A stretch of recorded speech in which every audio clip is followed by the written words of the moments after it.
2019 பொறுத்த வரைக்கும் மாணவர்கள் +2 மாணவர்கள் வந்து தமிழ்நாட்டில் வந்து சில மாற்றங்கள் வந்து கவனிக்க வேண்டிய சூழ்நிலை இருக்குது. ஏன்னா இந்த வருஷம் நீங்கள் வந்து ஃபஸ்ட்டு பேட்ச் வந்து you are going to write for 600 marks. போன வரைக்கும் வந்து 1200 மார்க் எழுதின மாணவர்கள் இந்த வருஷம் 600 மார்க் எழுத போகிறாங்க. அப்படி பார்க்கும்போது கட் ஆஃப்லேயும் மாற்றம் வரப்போகுது. அப்போ வந்து லாஸ்ட் டைம் வந்து ஒரு மாணவன் வந்து இன்ஜினியரிங் கட் ஆஃப் எப்படி பண்ணோம், max mark divide by 2, chemistry divide by 4, physics divide by 4. But ஆனால் இந்த வருஷம் கம்மிங் இயர் நீங்கள் 100 மார்க் தான் எழுத போகிறீங்க. போன வருஷம் 200 மார்க் எழுதுனது, இந்த வருஷம் நீங்கள் 100 மார்க், 11th மார்க் உங்களுக்கு ஆட் பண்ண போகிறது இல்லை. அப்படி பார்க்கும்போது இந்த வருஷம் இன்ஜினியரிங் கட் ஆஃப் எப்படி பண்ண போகிறாங்கன்னா, மேக்ஸில் நீங்கள் வாங்கின மார்க் அப்படியே வரப்போகுது. ஃபிசிக்ஸை divide by 2, chemistry divide by 2 அப்படி போடும்போது 200 கட் ஆஃப் பேஸ் பண்ணி உங்களுக்கு வந்து கட் ஆஃப் நிர்ணயிக்க போகிறாங்க.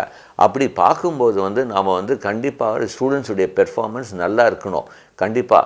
ஏன்னா இப்போ வந்து இதில் வந்து ஒரு பெரிய மாற்றம் வந்து நாங்கள் எதிர்பார்க்குறோம். போன வருஷத்துக்கு இந்த வருஷம் வந்து பெர்ஃபார்மன்ஸ் ஆஃப் த ஸ்டூடெண்ட்ஸ் வந்து கம்மியாக இருக்க போகுது.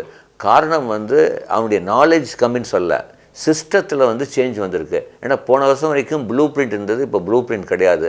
புக்கை தாண்டியும் கேள்வி கேட்கலாம். இது 11th நீங்கள் எக்ஸ்பீரியன்ஸ் பண்ணியிருப்பீங்க. அப்படி பார்க்கும்போது இந்த வருஷம் வந்து ஸ்டூடெண்ட்ஸுடைய marks compared to last year வந்து கண்டிப்பாக குறையும். இப்போ உதாரணத்துக்கு வந்து மேக்ஸில் போன வருஷம் வந்து 200க்கு 197 பேர் அப்படின்னு பார்த்தீங்கன்னா 15,000 பேருக்கு மேலே இருந்தான். இப்போ அதே 197 டிவைட் பை 2 அப்படின்னா 98.5 வரும். இந்த வருஷம் 98.5 வாங்க முடியாது. ஒன்றா 98 வாங்கணும், இல்லைனா 99 வாங்கணும். 98க்கு மேலே எனக்கு செஞ்சு 4000 பேர் கூட வாங்குறதுக்கு வாய்ப்புகள் கம்மி. அன்லெஸ் மாட்ரேட் பண்ணால், ஏன்னா மாட்ரேட் பண்ணுறதுக்கு வாய்ப்புகள் ஜாஸ்தி. வாங்கின மார்க்கு கொஞ்சம் எக்ஸ்ட்ரா போட்டு மாட்ரேட் பண்ணி தான் ஆகணும், வேறு வழி இல்லை. ஏன்னா இல்லைன்னா என்ன ஆகும்னா லாஸ்ட் இயர் ஸ்டூடெண்ட்ஸ் வந்து போட்டி போடுவான். ஸோ வந்து அரசும் வந்து இதெல்லாம் மனசில் வச்சு பண்ணும்போது நீங்கள் வந்து தயவு செய்து நல்லா படிங்க. ஏன்னா each and every marks will make a huge difference இந்த வருஷம். ஏன்னா கட் ஆஃப் வந்து போன வருஷத்துக்கும் இந்த வருஷம் கால்குலேட் பண்ணும்போது நீங்கள் வெறும் இந்த 600 மார்க்ஸ் எழுதும்போது அந்த இம்பேக்ட் வந்து கண்டிப்பாக இருக்க போகுது. ஸோ தயவு செய்து மாணவர்களுக்கும் பெற்றோர்களுக்கும் தயவு செய்து புரிஞ்சுக்கோங்க, இந்திலிருந்து படிக்க ஆரம்பிங்க. Even 1 mark is going to make a huge difference in your cut off. So இது ஒரு பெரிய மாற்றம் கட் ஆஃபில் இருக்க போகுது. அட்மிஷன் ப்ராசஸ்லையும் இருக்க போகுது. அடுத்தது நீட்டை பொறுத்த வரைக்கும் வந்து எந்த பெரிய மாற்றம் ஒன்றும் கிடையாது. ஏன்னா வந்து ஃபஸ்ட்டு ஆன்லைனில் கொண்டு வரதா இருந்தாங்க. இந்த வருஷம் ஆன்லைனில் கொண்டு வராமல் அவங்களே இந்த நேஷ்னல் டெஸ்டிங் ஏஜென்சி வந்து நடத்த போகிறாங்க. Instead of online last year மாதிரியே நடத்த போகிறாங்க. நல்லா ப்ரிப்பேர் பண்ணுங்கள். ஒரு ஸ்டூடெண்ட் வந்து நீட்டில் இந்த வருஷம் வந்து நம்ம வந்து நல்ல மார்க் வாங்கணும் அப்படின்னா, இன்றைக்கி வந்து மக்களிடையே வந்து நீட்டுடைய மோகம் நிறையா இருக்குது, பயாலஜி. அதனால தான் ஏகப்பட்ட கோச்சிங் சென்டர் ஆகிடுச்சு. இன்றைக்கி வந்து தமிழ்நாட்டில் வந்து மாணவருக்கு 2 ஆசை. ஒன்று MBBS ஆகணும், இல்லை கவர்மெண்ட் ஜாப், இல்லைனா IAS, இந்த மாதிரி சிவில் சர்வீஸ் தான் இது வந்து ஃபோக்கஸாக இருக்குது.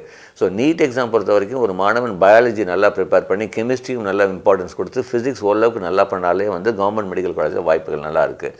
அடுத்தது வந்து நிறைய மாணவர்களுக்கு இந்த வருஷம் ஃபோக்கஸ், நான் வந்து நிறைய ப்ரோக்ராம் பண்ணும்போது கேட்குறது, ஜேபி சார் நான் கவர்மெண்ட் ஜாப் பண்ணணும், நான் IAS ஆகணும், நான் ரெவென்யூ ஆஃபீஸ் ஆகணும், கஸ்டம் ஆஃபீஸ் ஆகணும். இந்த மாதிரி ஒரு மோகம் வந்து மிகப்பெரிய லெவலில் ஒரு வேர்ட்டிக்கல் இன்க்ரீஸ் ஆகிருக்கு. முதல்ல ஒரு மாணவன் என்ன சொல்லுவான், நான் மெடிக்கல் போகணும், இன்ஜினியரிங் போகணும், நான் கால்நடை மருத்துவம் அப்படிலாம் போகிறத விட்டுட்டு இப்போ வந்து மாணவர் வந்து நான் ஒரே குறிக்கோள் வந்து நான் வந்து ஒரு கவர்மெண்ட் ஜாப் போஸ்டிங் வேணும் அப்படின்னு நினைக்கிறாங்க. அதனால தான் பார்த்தீங்கன்னா தமிழ்நாட்டில் அண்ணா நகரில் மட்டும் 61 கோச்சிங் சென்டர்ஸ் இருக்குது. அந்த அளவுக்கு மஷ்ரூம் க்ரோத். எப்படி நீட்டுக்கு ஒரு மஷ்ரூம் க்ரோத் வந்த மாதிரி IAS கோச்சிங் சென்டருக்கு ஒரு மஷ்ரூம் க்ரோத் தமிழ்நாடு வந்திருக்கு. காரணம் மக்களுடைய ஒரு எதிர்பார்ப்பு இந்த வருஷம். நான் என்ன சொல்கிறேன் அப்படின்னா, IAS தேர்வுக்கோ கவர்மெண்ட் எக்ஸாமுக்கோ நான் இது படிக்கிறேன்னா அது முட்டாள்தனம். எது படித்தாலும் கவர்மெண்ட் ஜாபுக்கும் IASக்கும் ட்ரை பண்ணு. பேரலாக எல்லா எக்ஸாம் ட்ரை பண்ணோம். ஏன்னா உலகத்துலேயே சிறந்த பணி கவர்மெண்ட் பணி தான், அரசு பணி தான். அப்போ அரசு பணி வேணும் அப்படின்னா காம்படிஷன் ஜாஸ்தி. நம்ம நினைக்கிற மாதிரி கிடையாது. நான் அதான் நினச்சிக்குவேன். ஒரு பையன் சொல்லுவான், எனக்கு வந்து மெசேஜ் அனுப்புகிறான் ஒரு பையன், ஜேபி சார் நான் வந்து ஆர்ட்ஸ் படிச்சுட்டு IAS ஆகிடலான்னு நினைக்கிறேன். என்னமோ வந்து அது கத்திரிக்காய் வர மாதிரி IAS வாங்குற மாதிரி அந்த மாதிரிலாம் கிடையாது. அப்போ வந்து இன்றைக்கி வந்து நினச்சி பாருங்கள் எந்த அளவுக்கு போட்டி இருக்குன்னு. தமிழ்நாட்டில் group 4 exam, clerical job, 10th standard qualification, 9000 போஸ்டிங்க்கு 15 லட்சம் பேர் எழுதியிருக்காங்க. அதில் வெக்கக்கேடு என்னென்னா 954 பேர் மேலே PhD படித்தவங்க அப்ளை பண்ணுறான். PhD படிச்சுட்டு 10th ஸ்டாண்டர்ட் குவாலிஃபிகேஷனுக்கு ஒரு கவர்மெண்ட் குவாலிஃபைங் எக்ஸாமுக்கு வரான். ஸோ அந்தளவுக்கு ஒரு கடுமையான போட்டி இருக்குது. அந்த கடுமையான போட்டியை எதிர்பார்த்து தான் நீ கரியர் டிசைட் பண்ணோம். இதில் வந்து நல்லா கவனிக்க வேண்டியது வந்து பேரண்ட்ஸு ஸ்டூடெண்ட்ஸு, நான் வந்து பேரலாக டிசைட் பண்ணுங்கள். வீக்கெண்டு கிளாஸ் போங்க, ஃபஸ்ட்டு பேரலாக போங்க. முழு டைம் நீங்கள் வந்து ஒரு 2 வருஷம் 3 வருஷம் ப்ரிப்பேர் பண்ணிங்கன்னா தயவு செய்து கண்டிப்பாக அடையிற மாதிரி பார்த்துக்கோங்க. 2-3 வருஷம் படிச்சுட்டு உங்களுக்கு நான் சக்ஸஸ்ஃபுல்லாக வரல அப்படின்னா நீங்கள் வேலைக்கு போகும்போது it will have a big black mark. இது மனசில் வச்சுக்கோங்க. அடுத்தது இந்த வருஷம் ட்ரெண்டு வந்து ஸ்டூடெண்ட்ஸுடைய ட்ரெண்டு வந்து +1 +2 பொறுத்த வரைக்கும் 10th முடிச்சோன்னா காமர்ஸில் ஒரு வெர்டிக்கல் க்ரோத் இருக்குது. அதாவது எஸ்பெஷலி சிட்டியில், மெட்ராஸ் சிட்டியில் பார்த்தீங்கன்னா ஒரு ஸ்கூலில் ஒவ்வொரு வருஷமும் 2 சயின்ஸ் கிளாஸ் இருக்கும், 1 காமர்ஸ் இருக்கும். இந்த வருஷம் என்ன ஆகிடுச்சுன்னா 2 காமர்ஸ் கிளாஸ் இருக்குது, 1 சயின்ஸ் குரூப். ஸோ காமர்ஸுடைய வந்து ஒரு ஒரு ஆதங்கம் வந்து ஜாஸ்தி இருக்குது. ஸோ இது வந்து இந்த வருஷம் ஆர்ட்ஸ் அண்ட் சயின்ஸ் காலேஜில் ஒரு மிகப்பெரிய ஆதிக்கம் இருக்க போகுது. இந்த வருஷம் பிகாமுக்கு வந்து மிகப்பெரிய வந்து ஒரு போட்டி நிலவ போகுது. எம்பிபிஎஸ்க்கு இருக்கோ இல்லையோ அதுக்கு கம்பேர் பண்ணும்போது மிக ஜாஸ்தியான போட்டி வந்து பிகாமில் இருக்க போகுது. எனக்கு தெரிஞ்சு ஒரு மாணவன் பிகாம் நல்ல டாப் கல்லூரியெலாம் வேணும்னா கண்டிப்பாக 600க்கு வந்து அவன் 570 மார்க் மேலே வாங்குற அளவுக்கு வாங்கினா தான் ஒரு டாப் கல்லூரி கிடைக்கும். இந்த வருஷம் வந்து காமர்ஸ் அந்த மாதிரி.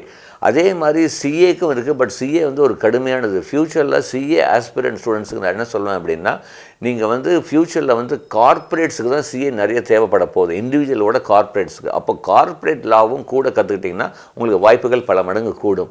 ஸோ காமர்ஸ் ஸ்டூடெண்ட்டுக்கு நான் என்ன சொல்லுவேன்னா, ஃபஸ்ட்டு சாய்ஸ் வந்து எக்கனாமிக்ஸ் பண்ண சொல்வேன், அதுக்கப்புறம் பிகாம் சொல்வேன், அதுக்கப்புறம் வந்து தான் பிபிஏ அந்த மாதிரி சொல்வேன்.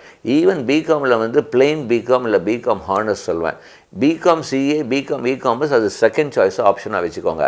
ஸோ இந்த வருஷம் ஃப்யூச்சரில் வந்து நீங்கள் பார்த்தீங்கன்னா தமிழ்நாடு பொறுத்த வரைக்கும் காமர்ஸுக்கு மிகப்பெரிய ஒரு இது இருக்குது. கவர்மெண்ட் ஜாப்ஸ் போகிறதுக்கான ஒரு விருப்பம் நிறையா இருக்குது. எம்பிபிஎஸ் ஆகணும் அப்படின்னு விருப்பம். இதுதான் மேஜர் திங். இன்ஜினியரிங் வந்து லாஸ்ட் இயர் மாதிரியே ஒரு சரிவு இருக்குது. பட் லாஸ்ட் இயரோட இன்னும் சரிவாகலை, அந்த ஒரு ஆப்ஷன் வந்துட்டுருக்கு. பட் இன்ஜினியரிங் பொறுத்த வரைக்கும் ஸ்டூடெண்ட்ஸ் வந்து கம்ப்யூட்டர் சயின்ஸ் ஐடி மேலே மிகப்பெரிய மோகம் வந்திருக்கு. மெக்கானிக்கல் சிவிலுடைய மோகம் மிகவும் குறைந்திருக்கு. அடுத்த சாய்ஸ் இசி ரொபோட்டிக், அதுக்கு மேலே ஒரு மோகம் வந்திருக்கு.